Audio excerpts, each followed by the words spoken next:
Hi, welcome to Changing Conversations with SGS as we discuss how we can move towards a better, safer, and more interconnected world.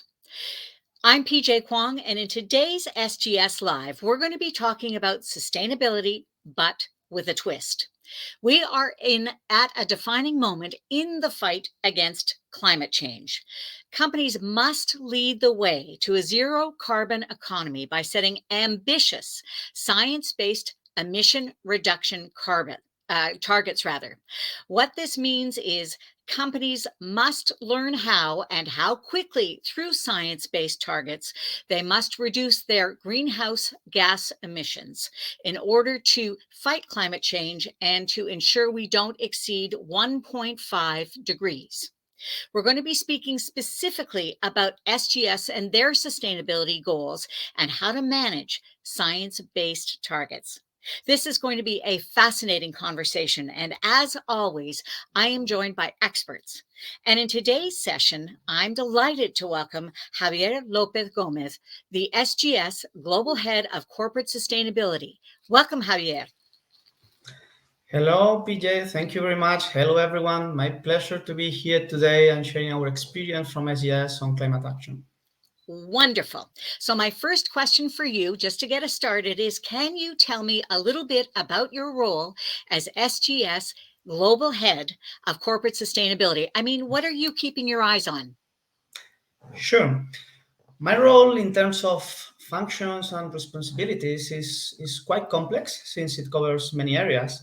But let's say that if we need to summarize, it can be summarized as I'm the responsible for SGS sustainability performance as a company. I'm in charge of the definition and implementation of the sustainability strategy of the group. I'm also responsible for promoting and coordinating the different ESG programs across operations, functions, and supply chain, and driving a culture of sustainability across the network.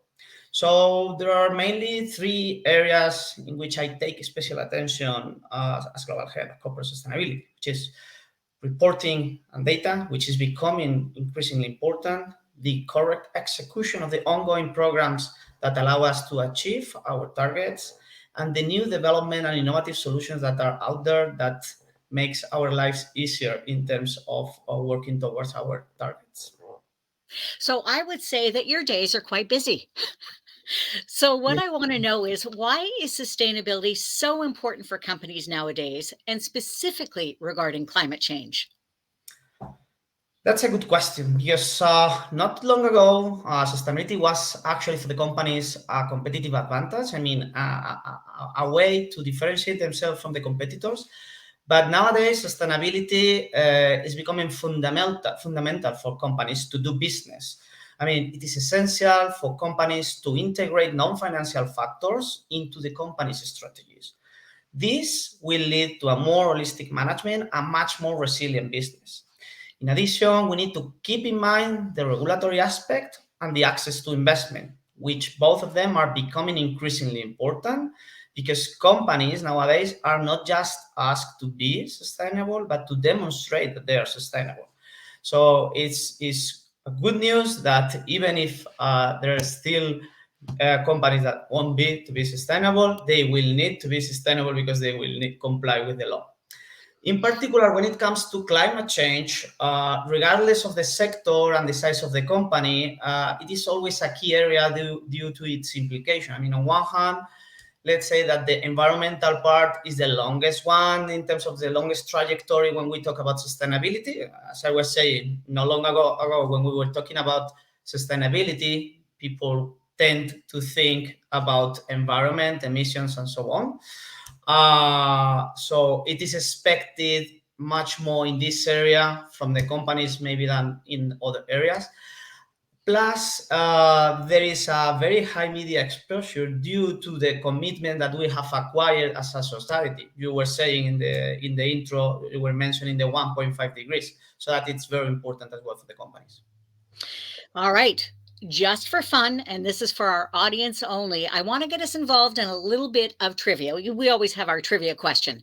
So here is my question, and it's a multiple choice. If 33% of businesses are integrating a sustainability sustainability strategy to improve operational efficiency and drive down costs. Here's the question: by how much can they expect to boost their operational profits? Okay, there are three possible answers. So, improving or boosting operational profits. Is it one, 17%? Is it two, 34%? Or is it three, 60%? So, we're looking for people to say whether or not they feel that you can expect to boost operational profits by 17% is answer number one. Answer number two, 34%. Answer number three, 60%. And that's by a sustainable strategy that improves operational efficiency and drives down costs. So, Javier, I want to, you know the answer, so you can't play. But what I want to know is, what do you think our audience is going to say? If I was just the Mhm. audience, I think 34% is a very healthy number. But what do you think our audience is going to say? Yeah, my bet is I think maybe the people would go for the 34% because probably they think it's a figure higher enough to represent savings when it comes from sustainability. But let's see the answer. Well, some of the answers are coming in are for 34%, like you and I predict that our audience is going to do, but many more have actually chosen the correct answer. So, according to McKinsey, the answer is number three. Efficiency improvements can in turn boost operational profits by as much as 60%. I mean, you knew the answer, but what do you think about that answer? Well, it's actually a high number when we look at it, but when you think about it makes sense because at the end of the day, when you implement or when you integrate a sustainability strategy within a company, you can have maybe a more tangible part, easily measurable. Let's say, for instance, savings from in operations on the energy bills and so on.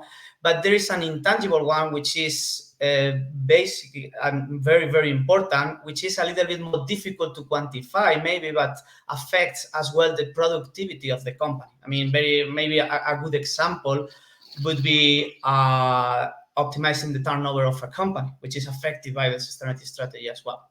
So there are these two parts affecting this economic aspects of in the company. Yeah. You know, it's so interesting. So, I'm going to get back to something I mentioned right off the top, though, and that is science based targets. What do we mean by that? Science-based targets provide a clearly defined pathway for companies to reduce greenhouse gas emissions, helping them to prevent impact of climate change. I mean, targets are considered science-based if they are in line with what the latest climate science deems necessary to meet the goals of the Paris Agreement. So that means limiting the global warming to 1.5 degrees above pre-industrial levels. Nowadays, the main entity that is leading this commitment is the Science Based Target Initiative. It's the most important and recognized initiative nowadays, which drives ambitious climate action in the private sector by enabling organizations to set science-based emissions reduction targets. It is the SBTI is a partnership between some of the most recognized institutions in climate, such as the CDP, the UN Global Compact, the WRI, and the WWF. And the final aim is to mobilize the private sector to take a lead in the urgent climate action. And to do so, they have defined best practice in emission reductions and net zero targets in line with climate science. So, if we're talking about SBTI as an initiative, Javier, tell me, maybe flesh that out a little bit more for me. And what are the advantages for companies to be joining this initiative? Mhm. I would highlight maybe probably three of them. First of all, to me, when a company sets SBTI targets, that allow that company to demonstrate their climate commitment. I mean, they are ensuring that they are following a science-based, rigorous methodology. So that has a consequence, which is avoiding greenwashing as well. So it's quite important. A second one could be that helps sustainability teams and sustainability department to foster and promote internal actions. So this strong public commitment would contribute to increase the atmosphere of collaboration within a company between all the internal stakeholders. And lastly, maybe rather than an advantage, as I said before, I think is a must. I mean, it's not just that a company needs to be in the business is that we as a society and we companies need to set those targets aligned with the 1.5 to avoid climate collapse. So actually, I take the opportunity because we always talk about the 1.5 as a target, but actually the 1.5 is a limit we cannot overcome. I love that. That really defines it in a way that, I hadn't thought of before. So let's talk about SGS for a moment and the journey that SGS has undertaken to get their targets approved. Sure, it has been an interesting journey, definitely. In our case, we were one of the first companies joining this initiative. Those targets, we have our first targets aligned with SBTI approved back in 2018. But nevertheless, in sustainability and in particular in climate change, things have evolved so quickly in the last year. So as a leader, we quickly understood that we needed to strengthen our climate commitment and soon started our journey to have our 1.5 degrees targets approved. And it has been, as I was saying, interesting, long, meticulous process. But nevertheless, since we've been working so long in climate strategy and with scientific rigor, this, together with the maturity of our reporting system, have been decisive in this process. So let's say that the key factor in that is that you can prove scientifically that your targets are accurate and realistic. You know what, Javier? What you don't know, which I already know, is that these conversations, these SGS Lives, have the best audiences globally. So we're going to take a look at some of the comments to see where some of the people are joining us from. So South Africa, India, Egypt, as I said, from everywhere. So a big welcome to one and all. We are so happy to have you join us here today. And if you are just joining us, I am speaking with my expert, Javier López Gómez, who is the SGS Global Head of Corporate Sustainability. And we are talking about science-based targets in sustainability and how businesses can be working towards them. So let's remind you that there will be a Q&A at the end of this interview portion. And if you would like to leave a question or comment, please do so in the chat window below. But for the moment, I have another question. I'm kind of curious about this journey for a company that, somebody who may be watching. What are the main things that they would need to be looking at in order to get started on a climate change strategy?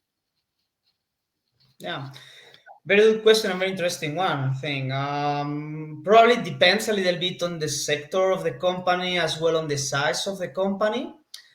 But basically, some things that they need for sure is reliable data. I mean, it is the essential part. It can sound maybe too basic, but it's amazing how many companies still don't have reliable data when it comes to scope 1 and 2 and in terms of emissions. So, and that's very basic as well.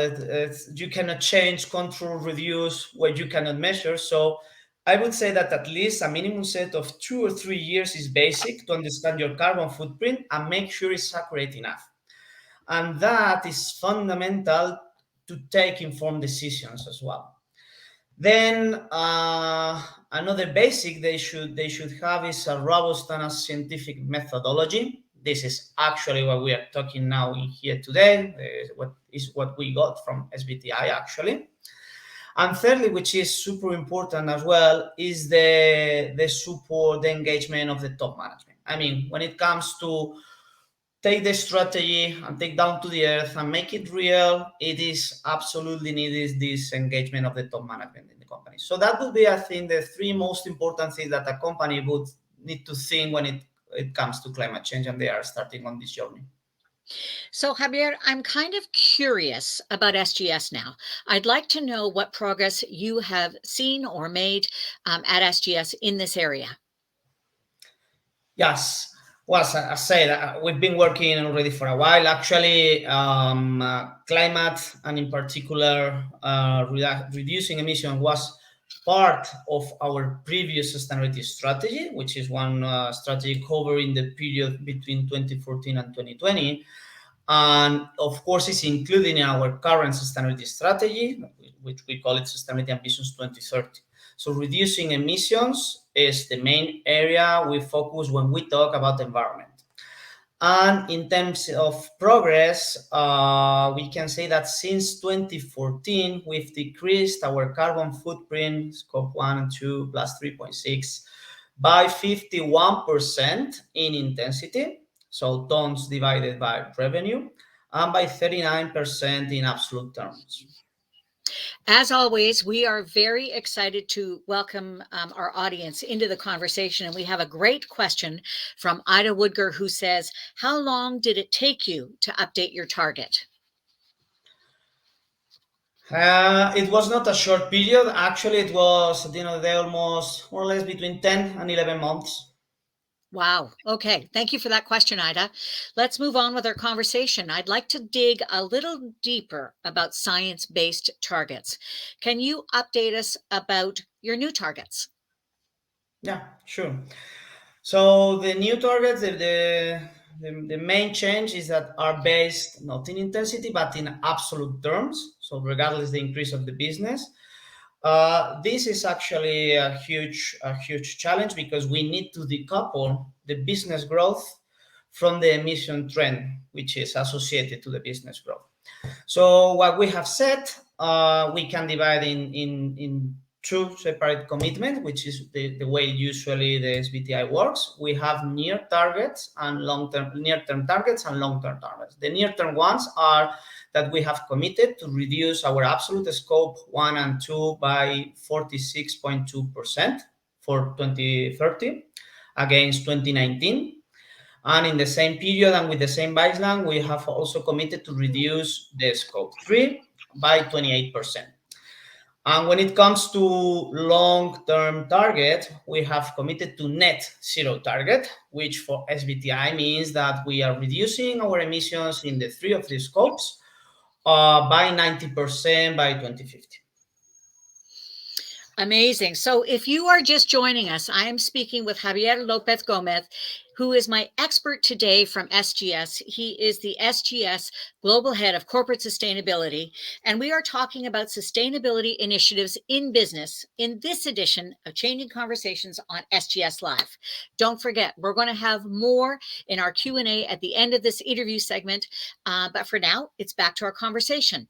So, Javier, it might be helpful for other businesses and for our audience in general to talk about how SGS is going to achieve these targets.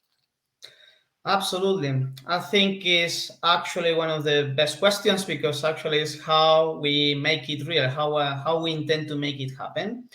So our current strategy is based on three main steps. The first one is focusing on reducing on-site emissions, which means actually on-site energy consumption in some cases. I mean, for instance, we have a specific program to increase the energy efficiency of our building portfolio. We have as well a vehicle emission policy limiting the emissions of each single vehicle that we have in our fleet. We have as well a travel policy and so on. So all these actions, programs, and initiatives are focused on reducing at source, let's say. Then there is a second step, which is focused on electricity mainly. Split it in two, actually. I mean, we are increasingly relying on renewable energy on-site installation, especially photovoltaic ones. It's true that we don't have that large spaces in our roofs or in our installations because we have the size of our installation are medium, small, let's say, depending. We have as well huge labs, but that are not thousands of them, of course. So with that limitation, still we are relying on that. Actually, during this year, we saw that the photovoltaic power that is installed in our laboratories has been multiplied by 5. So that's one of the achievements that we're more proud of. Plus, as well, all the part of the strategy is going to on the procurement side for green electricity. And Sorry, go ahead. Go ahead. Okay, no, just finishing that. The third last step is that when there are still emissions that we're not able to eliminate from our footprint, we use the carbon offsetting. And on the scope 3 front, we have initiated a journey together with procurement to tackle it, because actually most of our scope 3 comes from our suppliers because of the nature because we are a service company at the end of the day. It's interesting. As you're talking about all of these actions, I'm kind of curious about how SGS prioritizes them in order to achieve these targets.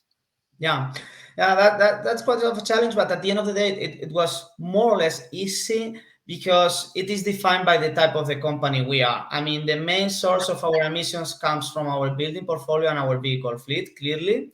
So is what we say the two areas we need to focus. And as I said, we are focused on this EV program, but as well we focus on how the behavior of our employees affect the consumption in our facilities. So we actively promote the participation of our employees in different energy saving campaigns to foster this culture of sustainability that we want to promote, to heavily promote internally, let's say, because for us, or from our point of view, training and awareness in terms of sustainability for our employees is key to achieve as well the targets. On the other hand, for vehicles, is one of our major areas, as I was saying. So it needs to be an area of action for us, because actually we have specific targets related to vehicles. So I think, as I was saying, at the end of the day, it can appear that there are many things, many programs, many projects that you can do, but the area of focus at the end are quite clear in the case of AES. You know what? I have one more question before we get to our Q&A. And if you are just joining us, we are talking about making sustainability a priority for your business with my SGS expert, Javier López Gómez, the Global Head of Corporate Sustainability. So, Javier, here is my question. For a company looking to embark on a similar journey, can you talk to me about the kinds of services that SGS can offer? Sure, absolutely. I mean, well, first of all, we have the expertise in corporate sustainability of having walked this path. But we have as well a vast team. I have a lot of colleagues, experts working on climate and sustainability who are helping already our clients in their respective sustainability journey. I mean, beyond the commitment to SBTI, there are many areas in which we are helping our clients. I mean, from maybe more traditional services such as carbon footprint verification, energy audits, green building certification, or consumption monitoring, to more innovative ones such as zero waste solutions, biodiversity services, or the ESG impact assessment service. So, in summary, I think this gives a small picture of all of what we can do in the sustainability universe, and definitely we have a set of services that can help our clients to navigate this complex, actually this complex scenario, depending on as well and adapting to the maturity level of the companies, which is one of the challenges that we see out there in the market. Okay, we are ready for some more questions in our Q&A, and here is my first question.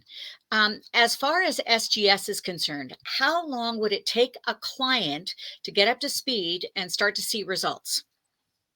Mm-hmm.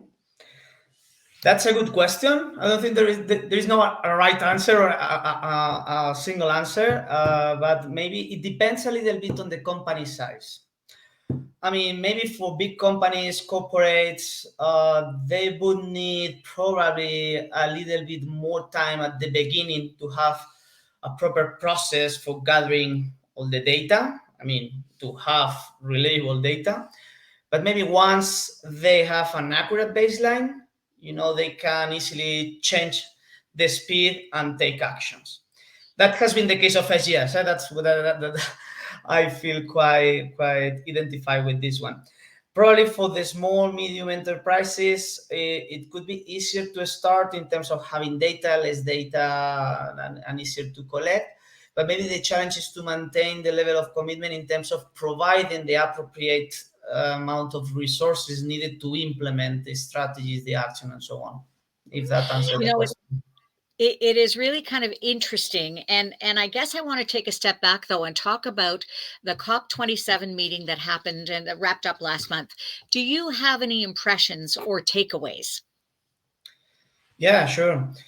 Um, It has been maybe a little bit lights and shades, if I can say so. On one hand, from biodiversity perspective, I think we can say that, I mean, all as a society, we can be quite happy because there is clearly, to me, a new chapter open with the agreement on financing climate loss and damage. But on the other hand, I personally may be a little bit disappointing with the fact that the commitment on climate change has not progressed in a more solid way. I mean, we were almost celebrating that we kept alive this 1.5 degrees, but I repeat what I said before. I mean, the 1.5 is a must, and again, is a limit. It's not a target. So, I mean, to me, it shouldn't be under discussion actually. Um, and another point maybe to highlight from the COP is the emphasis on communicating in a responsible way when it comes to climate to avoid greenwashing. Yeah. I cannot hear you, PJ. I don't know if I'm sorry if I uh, have learned nothing else, that 1.5 degrees as a limit versus a target is very valuable information. So here is my final question. When we talk about sustainability, can you give me some examples of where you have seen progress in this area over the last few years? And I'd love to know more about where SGS is headed. yeah, sure. Maybe a couple of areas I will be. Well, definitely one is legislation, especially in Europe. I think it's a very good example on how sustainability is becoming increasingly important. There has been a change in terms of the speed in Europe. And a couple of examples that we have seen is a few weeks ago the final approval from the Commission in Europe of the Corporate Sustainability Reporting Directive, which at the end of the day will strengthen the obligation on companies to report on non-financial data. That one. Other example that we have is the TCFD, the Task Force on Climate-Related Disclosure, which is not a legislation as such, but is a framework which is a reference some legislation are looking at that obliges company to report on the impact of their business on climate and vice versa, which is as well very important, the impact of climate change on their businesses. So one area definitely is legislation, and second one, maybe investors. I mean, I think they are looking more and more on how much sustainable are the companies they are investing in. They are putting the money in something that is ESG aligned. And I can see as well in first person, because we are receiving questions nowadays that we didn't or we never received. Maybe we think about 3-4 years ago. So that is another area that I've seen quite good progress. And I was SGS, responding the where are third you part. headed? Exactly, right. SGS was the question, right? Okay, yeah. Yeah, so for SGS, I mean, climate, it has been one of our main focus within sustainability. We've been working hard on this area, as said. Uh, Despite we're a people company, I mean, we are almost 100,000 people company. So, I mean, we put our focus as well on the social aspect, of course, but environmental is still important to us. I mean, we are aware that climate change is a global issue to the society, and we want to contribute from our part to the solution of this issue as in the society, right? So we will continue to fight against climate change. It's going to be essential to us. With the approval from the SBTi of our new target, this commitment is reinforced, and climate will become for sure even more central to our plans and strategies. You know what? This has been a fascinating conversation. I'd like to thank you so much, Javier Lopez Gómez, for joining me in this conversation. You have given us so much information to think of and talk about. Thank you. My And, pleasure. yeah, well, and I hope you enjoy the rest of your day. And for everybody else, we are so glad that you were able to join us for this interesting and informative SGS Live in our Changing Conversation series. Don't forget that if you would like more information about this topic, go to our website, sgs.com, and you will see related content on sustainability on our homepage. Also, feel free to comment below, and we will respond to the comments as soon as we can. And I'd like to thank you so much for watching. I'm PJ Kwong for SGS Live. Bye for now.